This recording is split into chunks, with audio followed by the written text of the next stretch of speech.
देखो आपण मैंने समस्ते जानती एमएसएमई हूँ भारत अर्थनीतिर मेरुदंड।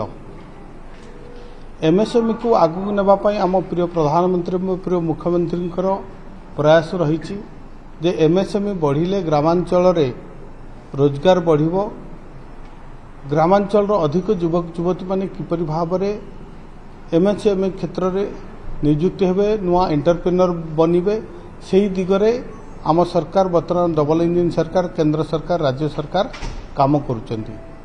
आज आमर एमएसएमई अंडर रे जाउथिबा समस्त विभाग को एवं आमर जिल्लार समस्त डीआईसी मानकर समीक्षा बैठक होईची। एथिरे समन्वय एवं कार्यक्रम करबा पई आमर जो विभिन्न योजना रहीची ताकू रूपायन देबा पई, ताकू सफल रूपायन देबा पई आज समीक्षा बैठक होईतला। ई बैठक रे उपस्थित आमर एमएसएमई सेक्रेटरी श्री प्रशांत रेड्डी महाशय एवं समस्त विभागीय अधिकारी माने मध्य उपस्थित थिले।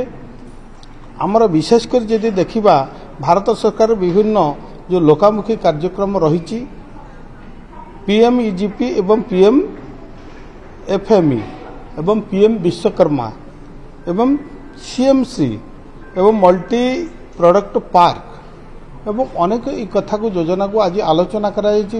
विभिन्न जो जिला मानकरे किपरि भाव में ए योजना कार्यकारी होछि से विषय आज तर्जमा करा जायछि। एवं आज मध्य आमर एमएसएमई अंडर आउथा ओएसआईस आमर ये खदी बोर्ड, तालगुड़ निगम एवं ओएसएफसी, बीईपीएम समस्त विभाग आज तन तन करी तर्जमा करा जायछि। आम प्रिय मुख्यमंत्री को निर्देश रही जे आमे ओडिशा रे अधिक रु अधिक किपरि भाव में नुआ एंटरप्रेन्योर आमे क्रिएट करबा, जपर कि आज ओ हब माध्यम आज ओ हब जोटा कि स्टार्टअप माध्यम आज आमे अनेक युवक युवती मानक मध्य ट्रेनिंग दिया जाउची।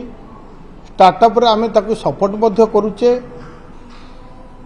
एवं एमएसएमई जो पार्क रही आम सहजर सुविधा केमती एमएसएमई सेक्टर को जो माने एंटरप्रेन्योर आसबे तांकू आमे जमी जोगई देबा, लोन करवा, बैंक रे समस्त प्रकार सहयोग करवा।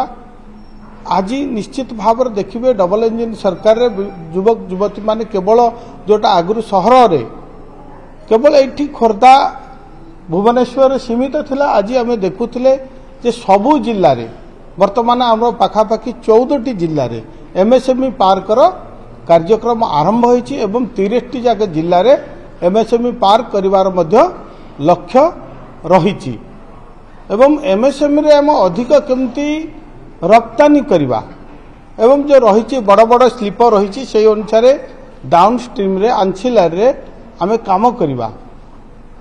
ताकू आउरी जो ओएसआईसी आगुर आमर जो नौथिला भूमिका समस्त एमएसएमई को सपोर्ट करबा पाई ओएसआईसी को पुणी रिवाइव करवा, ओएसआईसी रो पुनरुद्धार करवा, ओएसआईसी माध्यम रे समस्त सपोर्ट एमएसएमई को सेक्टर को जोगाई देबा, यही कथा मध्य आज आलोचना हैला।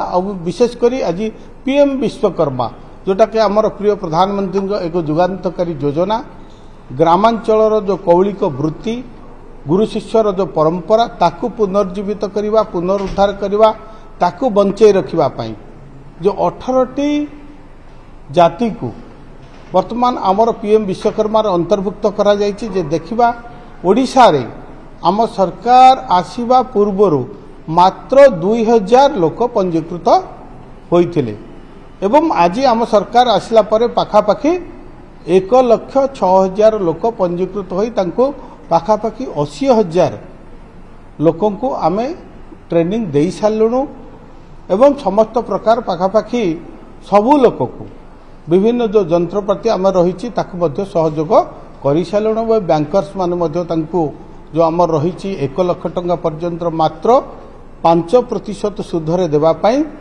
एही व्यवस्था मध्य आज बैंकर्स मान सहित आलोचना करी करा जाउची।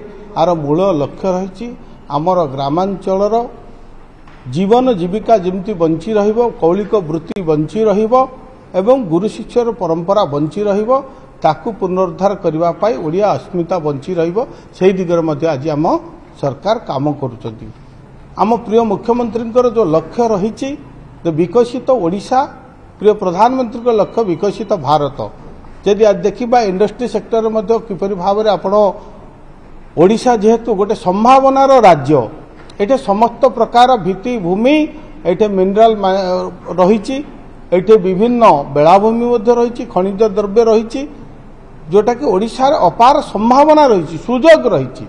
तेणु आम सरकार से सुजोग को हाथ छड़ा नक केमती कार्यकारी करवा, जो विकसित ओडिशा हम 2036 रे एमएसएमई सेक्टर तार गुरु दायित्व नब एवं विशेष तार भूमिका ग्रहण करिवो।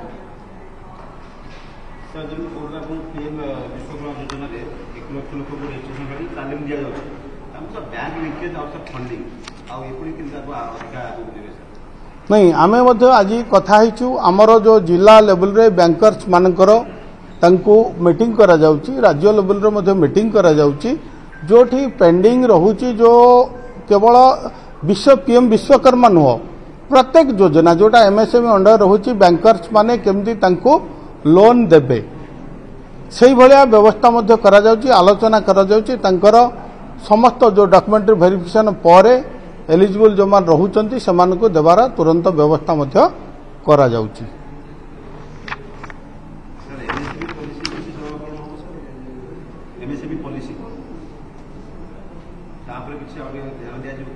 नहीं एमएसएमई पॉलिसी पर वर्तमान आमर गोटे कैबिनेट मध्ये पास होती, जोटा 2016 आमर फूड प्रोसेसिंग रे जो थिला एमएसएमई पॉलिसी ताकू 2020 बोते 22 ओ पॉलिसी को आमे ताकू ये करिछु, जोटा सहज और करबा पई, जोटा आमे जिला लेवल रे डिस्ट्रिक्ट लेवल रे 1 कोटी टंका पर्यंत आमे ताकू जो डीएलसी रे पास करिवार व्यवस्था करा जायछि। 1 कोटी पर्यंत इन्वेस्टमेंट रो जोटा मेशिनरी टूल्स एंड मेशिनरी ऊपर इन्वेस्टमेंट रो 1 कोटी पर्यंत जिला स्तर रे पास करा जिवो कलेक्टर चेयरमैनशिप रे, एवं जोटा हमर डायरेक्टर एमएसएमई डायरेक्टर लेवल रे 1 कोटी रु 10 कोटी टंका पर्यंत जो प्लांट एंड मेशिनरी रे ताकू मध्य सेठी पास करा जिवो, एवं जोटा 10 कोटी रु अधिका रही सेटा आपण डिपार्टमेंट हमर सेक्रेटरी एमएसएमई सेक्रेटरी मध्य ताकू करि परिबे। आगुरु जोटा आउरी रहुतला उपरु जिबा पई बारंबार तापर दौड़िबा पड़थल, ताकू आउरी सरलीकरण करा जे 2016 एवं 2022 जो फूड प्रोसेसिंग रो ताकू समन्वय रखा करी एवं आकू गोटे सरल नीतिकरण करा जायछि। आकू मध्य हमर कैबिनेट रे माननीय मुख्यमंत्री मध्य ताकू पास करि सारिछन्ती।